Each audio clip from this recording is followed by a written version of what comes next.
Portia, what mean you? Wherefore rise you now? It is not for your health thus to commit your weak conditions to the raw, cold morning. Prayers neither. Why have ungently Brutus stole from my bed, and yesternight at supper you suddenly arose and walked about, musing and sighing with your arms across, and when I asked you what the matter was, you stared upon me with ungentle looks.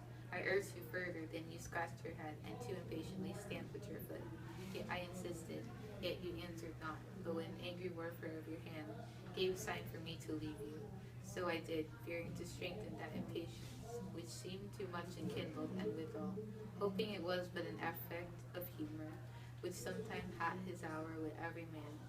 It will not let you eat, nor talk, nor sleep, and it could work so much upon your shape, and it has much prevailed on your condition. I should know not you, Brutus, my dear lord. Make me acquaintance with your cost. I'm not well in health, and that is all. Brutus is wise. Were he not in health, he would embrace the means to come by it. Why, so I do, good Portia. Go to bed. Is Brutus sick? And it is physical, to walk unbraced and suck up the humors of the dank morning. What is Brutus sick?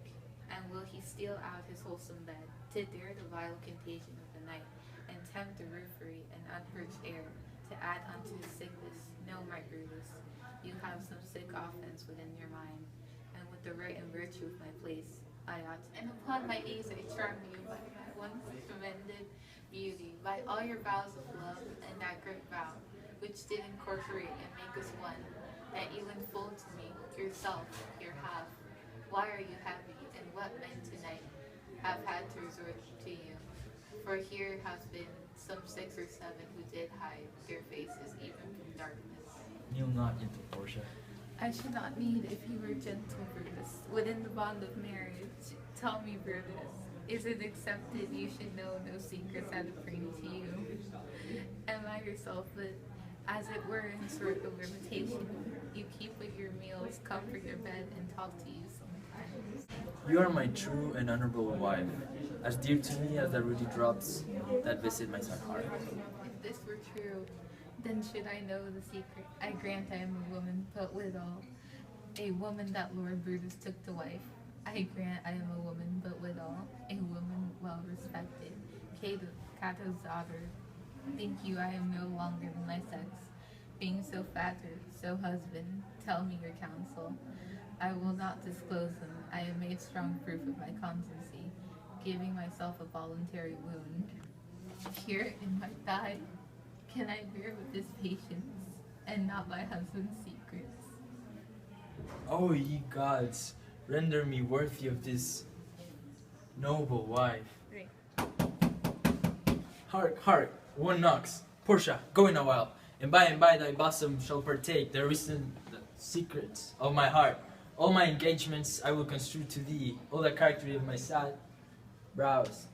Leave me with haste. Be patient till the last. Romans, countrymen, and lovers, hear me for my cause, and be saddened that you may hear. Believe me for mine honor, and have respect to mine honor that you may believe. Censure me in your wisdom, and awake your senses that you may be better judged. If there be any in this assembly, any dear friend of Caesar's, to him I say that Brutus's love to Caesar was no less than his. If then that friend demand why Brutus rose against Caesar, this is my answer. Not that I love Caesar less, but I love Rome more. Had you rather Caesar were living and die all slaves, than that Caesar were dead to live all free men? As Caesar loved me, I weep for him. As he was fortunate, I rejoice at it. As he was valiant, I honor him. But as he was ambitious, I slew him. There is tears for his love, joy for his fortune, honor for his valor, and death for his ambition. Who is here to so base that would be a bondman? If any, speak. For him have I offended. Who is here so rude that would not be a Roman? If any, speak for him have I offended. Who is here so vile that would not love his country? If any, speak for him have I offended. I pause for a reply. None, Brutus, none. Then none have I offended. I have done no more to Caesar than you shall do to Brutus. The question of his death is enrolled in the Capitol, his glory not extenuated wherein he was worthy, nor his offenses enforced which he suffered death. Friends, Romans, countrymen, lend me your eyes. I come to bury Caesar, not to praise him. The evil that men do lives after them. The good is oft interred with their bones. So let it be with Caesar. The noble Brutus hath told you Caesar was ambitious. If it were so, it was a grievous fault, and grievously hath Caesar answered it. Here, under leave of Brutus and the rest, for Brutus is an honorable man, so are they all honorable men, come I to speak in Caesar's funeral. He was my friend, faithful and just to me, but Brutus says he was ambitious, and Brutus is an honorable man. He hath brought many captives home to Rome, whose ransoms did the general coffers fill. Did this in Caesar seem ambitious? When that the poor have cried, Caesar hath wept. Ambition should be made of sterner stuff. Yet Brutus says he was ambitious, and Brutus is an honorable man.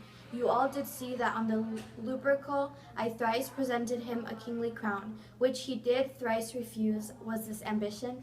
Yet Brutus says he was ambitious, and I sure he is an honorable man. I speak not to disprove what Brutus spoke, but here I am to speak what I do know. You all did love him once, not without a cause.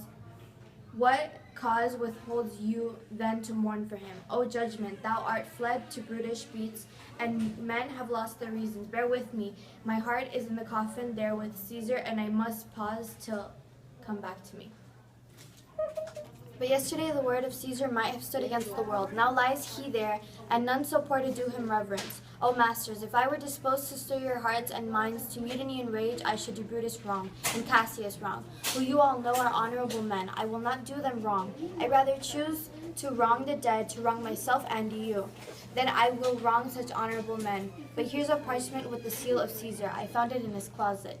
'Tis his will, let but the commons hear this testament, which, pardon me, I do not mean to read, and they would go and kiss dead Caesar's wounds, and dip their napkins in his sacred blood, yeah, beg a hair of him for memory, and dying mention it within their wills, bequeathing it as a rich legacy unto their tissue.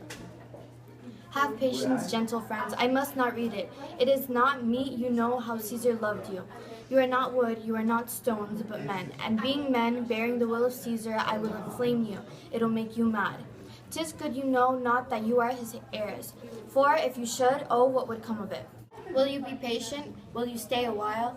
I have overshot myself to tell you of it. I fear I wrong the honorable men whose daggers have stabbed Caesar. I do fear it. You will compel me, then, to read the will?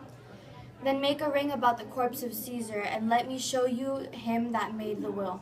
Shall I descend, and will you give me leave? I dreamt tonight that I did feast with Caesar, and things unlucky charged my fantasy. I have no will to wander forth of doors, yet something leads me forth. What is your name? Whither are you going? Where do you dwell? Are you a married man or a bachelor? Answer every man directly. A, and briefly. And wisely. And truly you were best. What is my name? Whither am I going? Where do I dwell?